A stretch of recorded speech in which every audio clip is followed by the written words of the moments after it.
प्रकरण 1 धार्मिक सामाजिक जागृति राजा राम मोहन राय सारांश રાજા રામમોહન રાયના લગ્ન બાળપણમાં થયા હતા.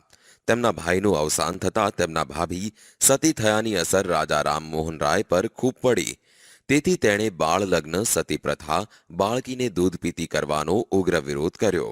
આ ઉપરાંત તેણે ઝુંબેશ પણ ચલાવી અને 19મી સદીમાં ભારતની નવજાગૃતિ માટે સામાજિક, ધાર્મિક અને રાજકીય ચળવળનો પાયો નાખ્યો. સૈદ્ધાંતિક સમજ રાજા રામમોહન રાયનો જન્મ ઈસવીસન 1772માં બંગાળના હુગલી જિલ્લાના રાધાનગર ગામમાં બ્રાહ્મણ કુટુંબમાં થયો હતો. તેમણે ઈસવીસન 1821માં બંગાળીમાં સંવાદ કૌમુદી અને ઈસવીસન 1822માં ફારસી ભાષામાં મિરાત ઉલ અખબાર નામના સમાચાર પત્રો શરૂ કર્યા. તેમજ ઈસવીસન 1828માં બ્રહ્મો સમાજની સ્થાપના કરી.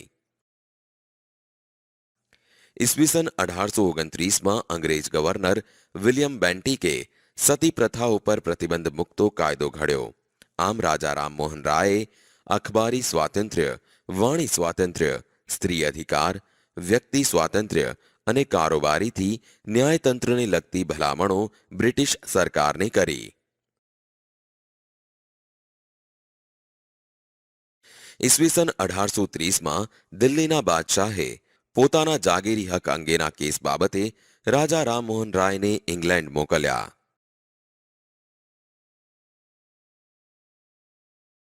ઈસવીસન 1833માં બ્રિસ્ટોલ મુકામે રાજા રામમોહન રાયનું અવસાન થયું. સારાંશ દયાનંદ સરસ્વતીએ નાની વયે જ મૂર્તિ પૂજા અને કર્મકાંડની બિન ઉપયોગિતા સમજાઈ. તેમણે સત્યની શોધમાં ગૃહત્યાગ કર્યો અને મથુરામાં સંન્યાસ લઈ સ્વામી વિરજાનંદને પોતાના ગુરુ બનાવ્યા. તેમણે બાળલગ્ન, ક્રિયાકાંડ, સતી પ્રથા અને અસ્પૃશ્યતાનો વિરોધ કર્યો હતો. ઉપરાંત તેમણે ધાર્મિક, સામાજિક અને રાષ્ટ્રીય દ્રષ્ટિએ દેશની એકતા સાધવાનો પ્રયાસ કર્યો.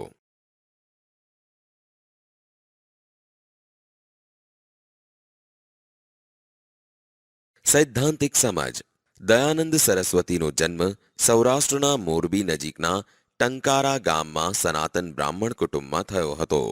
તેમણે 15 વર્ષ સુધી દેશભરમાં પરિભ્રમણ કરી યોગનો અભ્યાસ કર્યો. તેમણે લોકોને વેદો તરફ પાછા વાળો અને એકેશ્વરવાદનો બોધ આપ્યો. તેમજ સત્યાર્થ પ્રકાશ નામના ગ્રંથની રચના કરી હતી.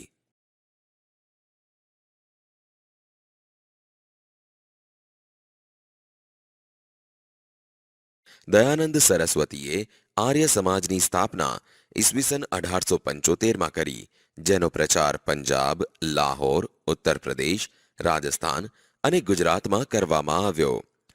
આર્ય સમાજે ધર્માંતર પામેલા હિન્દુઓને હિન્દુ ધર્મમાં પાછા લાવવા માટે શુદ્ધિ ચળવળ શરૂ કરી, જેનાથી હિન્દુઓને પાછા આવવાના દ્વાર ખુલ્લા મુકાયા હતા. સ્વામી દયાનંદ સરસ્વતીના અવસાન પછી લાલા હંસરાજ, પંડિત ગુરુદત્ત અને લાલા લજપતરાય જેવા નેતાઓએ સંસ્થાની પ્રવૃત્તિઓ ચાલુ રાખી. સ્વામી શ્રદ્ધાનંદે ઈસવીસન 1902માં હરદ્વાર પાસે કાંગડી ગુરુકુળ અને ગુજરાતમાં વડોદરામાં આર્ય કન્યા વિદ્યાલય શરૂ કરવામાં આવ્યો, જેમાં શિસ્ત, શ્રમ, સંયમ અને ચારિત્ર્યના પાઠોનું શિક્ષણ આપવામાં આવતું હતું.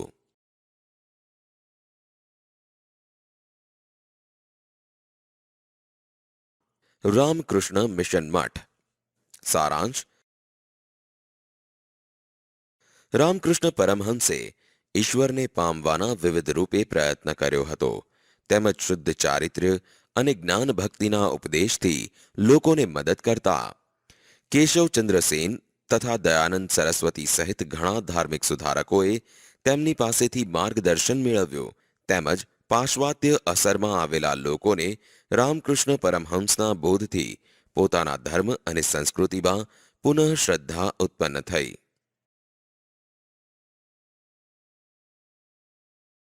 સૈદ્ધાંતિક સમજ. રામકૃષ્ણ પરમહંસ ભારતીય સંસ્કૃતિના જ્યોતિર્ધર અને બધા જ ધર્મોના સત્યને પામનાર સંત અને સુધારક હતા. તેમનો જન્મ બંગાળના હુગલી જિલ્લાના કામારપુકુર ગામમાં થયો, તેમજ બાળપણથી જ ધાર્મિક પ્રવૃત્તિઓમાં તેઓને રસ હતો. તેથી કોલકાતા પાસે આવેલા દક્ષિણેશ્વરમાં કાલી માતાના મંદિરના પૂજારી હતા. સ્વાનંદ. નરેન્દ્રનાથ દત્ત ઈસવીસન 1863 થી 1902 નામના બંગાળી સ્નાતક રામકૃષ્ણ પરમહંસના સંપર્કમાં આવ્યા અને તેની જ્ઞાન પીપાસાની તૃપ્તિ રામકૃષ્ણ પરમહંસે કરી. આમ નરેન્દ્ર રામકૃષ્ણના શિષ્ય બન્યા અને સંન્યાસ લઈ સ્વામી વિવેકાનંદ નામ ધારણ કરી ભારતીય અને પાશ્ચાત્ય તત્વજ્ઞાનના ઊંડા અભ્યાસી બન્યા. સ્વામી વિવેકાનંદે લોકોને દુઃખી માનવોની સેવા કરવા અને તેમાં જ ઈશ્વરના દર્શન કરવાનો બોધપાઠ આપ્યો, તેમજ તેમણે ભારતના યુવાનોમાં ભૂતકાળ પ્રત્યે ગૌરવ અને ભવિષ્ય માટે શ્રદ્ધા જાગૃત કરી.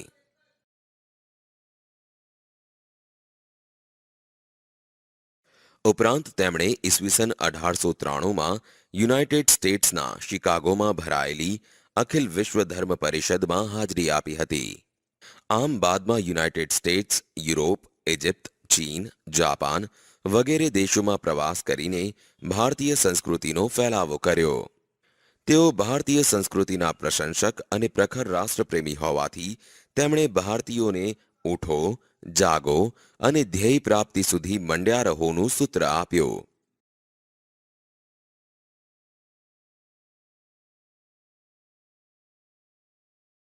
સ્વામી વિવેકાનંદે ઈસવીસન 1897માં બેલ્લુરમાં રામકૃષ્ણ મિશન મઠની સ્થાપના કરી, જેમાં વિવિધ કાર્યો દ્વારા માનવ સેવા કરવાનો આદર્શ અપનાવવામાં આવ્યો. આમ રામકૃષ્ણના જીવનમાંથી પ્રેરણા મેળવી જનસેવા એ જ પ્રભુ સેવાના સૂત્રનો અમલ કરવામાં આવ્યો અને દેશમાં શાળાઓ ખોલી શિક્ષણ આપવાનું અને દવાખાના દ્વારા સેવાનું કાર્ય શરૂ કરવામાં આવ્યું, જેની શાખાઓ ભારતમાં અને દેશ વિદેશમાં આજે પણ કાર્યરત છે.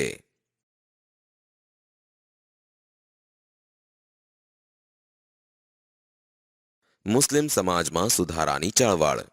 સારાંશ.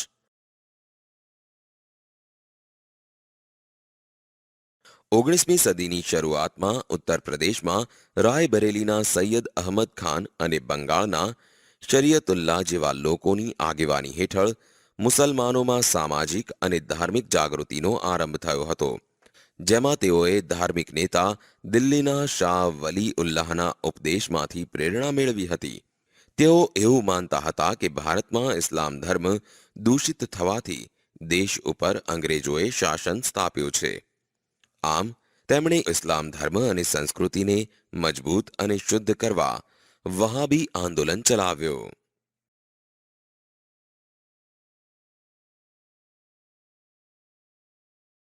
સૈદ્ધાંતિક સમજ. વહાબી આંદોલન બાદ થોડા મુસલમાનોમાં પાશ્ચાત્ય વિચારોનો પ્રભાવ વધતા અંગ્રેજી શિક્ષણનું પ્રમાણ વધ્યું, જેમાં ઉલેમાઓની રૂઢિચુસ્તતાને લીધે મુસલમાનો અંગ્રેજી શિક્ષણ અને આર્થિક તથા સામાજિક લાભોથી વંચિત રહ્યા, જેમાં તેઓમાં શિક્ષિત અને મધ્યમ વર્ગનો ઉદય બરાબર થયો નહીં. સર સૈયદ અહમદ ખાનનો જન્મ ઉમરાવ કુટુંબમાં થયો હતો, તેમજ ઈસવીસન 1857ના સ્વાતંત્ર્ય વખતે કંપની સરકારની નોકરીમાં હતા અને તે વખતે કંપનીને વફાદાર રહ્યા હતા. ઈસવીસન 1869માં નિવૃત્તિ પછી તેઓ ઇંગ્લેન્ડ ગયા અને તેના ઉદારમતવાદથી પ્રભાવિત થયા, તેમજ તેમણે મુસલમાનોને અંગ્રેજી કેળવણી લઈને તેમનું પછાતપણું અને રૂઢિચુસ્તતા દૂર કરવાનો આગ્રહ કર્યો.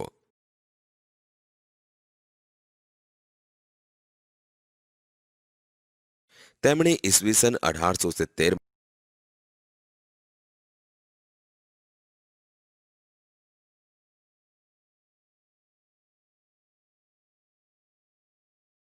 જુદા જુદા સમાજ દ્વારા થયેલ જાગૃતિઓ. સારાંશ: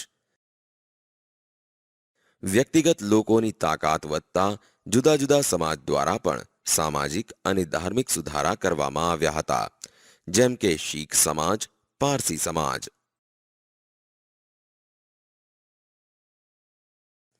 સૈદ્ધાંતિક સમાજ 19મી સદીના સુધારાની અસરથી પ્રભાવિત થઈ ગુરુદ્વારાઓમાં પ્રવેશેલા દૂષણોને દૂર કરવા અને સારી વ્યવસ્થા કરવા માટે શિરોમણી ગુરુદ્વારા પ્રબંધક સમિતિની રચના કરવામાં આવી.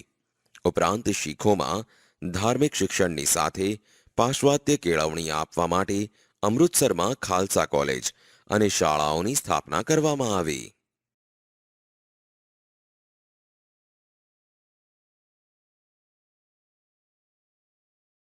અંગ્રેજી કેળવણી પામેલા પારસી યુવાનોએ ધર્મ અને સમાજ સુધારણા માટે ઈસવીસન 1851માં રહનુમા ઈ મઝદયર સભાની સ્થાપના કરી, જેના નેતા દાદાભાઈ નવરોજી હતા. આ સંસ્થા દ્વારા રાષ્ટ્ર ગોફતાર નામનું મુખપત્ર શરૂ કરવામાં આવ્યું, જેણે પારસી સુધારણા આંદોલનને વેગ આપ્યો. કેઆ તથા બહેરામજી મલબારી દ્વારા ધર્મ અને સમાજ સુધારણાનું કાર્ય કરવામાં આવ્યું, જેમાં કામાએ શિક્ષણના પ્રચાર ઉપર અને મલબારીએ સ્ત્રી ઉન્નતિ પર ભાર મૂક્યો. ઉપરાંત તેમણે બાળ લગ્નનો વિરોધ કર્યો તથા વિધવા વિવાહને ઉત્તેજન આપ્યો. આમ મલબારીના પ્રયત્નોને લીધે સરકારે ઈસવીસન 1891માં લગ્ન માટે સંમતિ વય ઠરાવતા કાયદાની રચના કરવામાં આવી હતી. જુદા જુદા જિલ્લાના સુધારકો. સારાંશ: અલગ અલગ રાજ્યોની જેમ જિલ્લાઓમાં પણ વ્યક્તિગત સ્તર પર સુધારા કરવામાં આવ્યા હતા, જેમાં જ્યોતિબા ફૂલે અને ઠક્કર બાપાએ આગળ પડતો ભાગ ભજવ્યો. સૈદ્ધાંતિક સમાજ જ્યોતિબા ફૂલે મહારાષ્ટ્રના જાણીતા સમાજ સુધારક હોવાથી તેમણે સ્ત્રીઓ તથા દલિતોના પ્રશ્નો હાથ પર લીધા. ઈસવીસન 1857માં તેમણે પૂનામાં કન્યાશાળા શરૂ કરી તેમજ વિધવાઓને પુનર્લગ્ન કરવામાં મદદ કરી. સમાજમાં બ્રાહ્મણોના આધિપત્ય સામે પડકાર ફેંકી લોકોમાં આત્મવિશ્વાસ, હિંમત અને ઉત્સાહ જગાડવા માટે તેમણે સત્યશોધક સમાજની સ્થાપના કરી.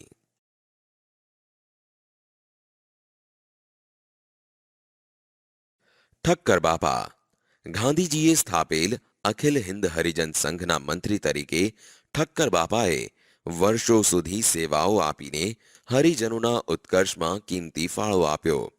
તેમણે કુદરતી આફતો વખતે લોકોને રાહત આપવામાં નોંધપાત્ર પ્રદાન કર્યો. અમૃતલાલ ઠક્કર ઉર્ફે ઠક્કર બાપાનો જન્મ ભાવનગરમાં ઈસવીસન 1869માં થયો હતો. તેઓ આજીવન કર્મનિષ્ઠ સેવક હતા અને તેમણે ઇજનેરીની ડિગ્રી મેળવી હતી. તેમજ સારા પગારની નોકરી છોડીને ગાંધીજીના પ્રભાવ હેઠળ તેમણે છેવાડાના લોકોની સેવા કરી. ઠક્કર બાપાએ પંચમહાલ ભીલ સેવા મંડળની સ્થાપના કરી અને તેના દ્વારા પંચમહાલના ઊંડાણવાળા જંગલો તેમજ પહાડી વિસ્તારોમાં વસતા ભીલોના જીવનમાં મોટું પરિવર્તન આણ્યું. ઠક્કર બાપા અને તેમના સાથીદારોએ ભીલોને દારૂ તથા અન્ય બદીઓમાંથી તેમજ કુટેવો અને વહેમોમાંથી મુક્ત કર્યા અને બાળકો માટે શાળાઓ ખોલી. આમ તેમને રેટિયા કાંતતા કર્યા અને કુટીર ઉદ્યોગમાં પણ સામેલ કર્યા.